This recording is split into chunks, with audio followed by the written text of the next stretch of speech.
So this is our new Mini Flush 25 model for sale. In the box you get this Mini Flush machine, which has got a tank capacity of 20 liters.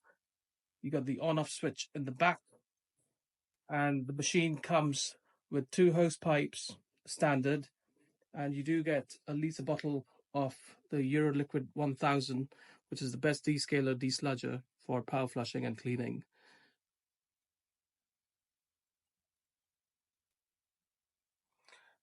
The Mini Flush 25 comes with a standard UK plug for connecting to your power supply.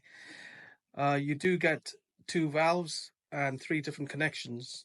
That's your instant reversing valve, which you can use while using the machine to change the flow and return.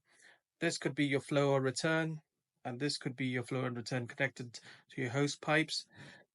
Turning this around here, we have this valve, which is for your power flushing this way, or you can turn it this way to go to your dump. So you can connect your hose pipe here, which can go to dump.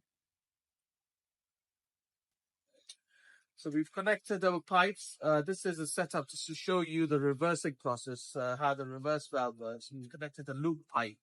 In your case, you'll be putting 2 pipes to your heating system or the adapters. We've got a dump pipe over there for your dumping. The next thing we'll show you is turn the machine on, and then we'll show you the whole process of reverse, instant, and how to dump. So once you've got your machine ready, set up, first thing is to fill the tank up. Make sure you don't overfill. There's a max level in the tank. You always go below it. Fill your tank with EL1000 that we do, or any cleaning liquids. And once you've done that, you can leave the tank open or close it to save the spillage. So here you have the on-off switch. So you turn it on once you've powered on.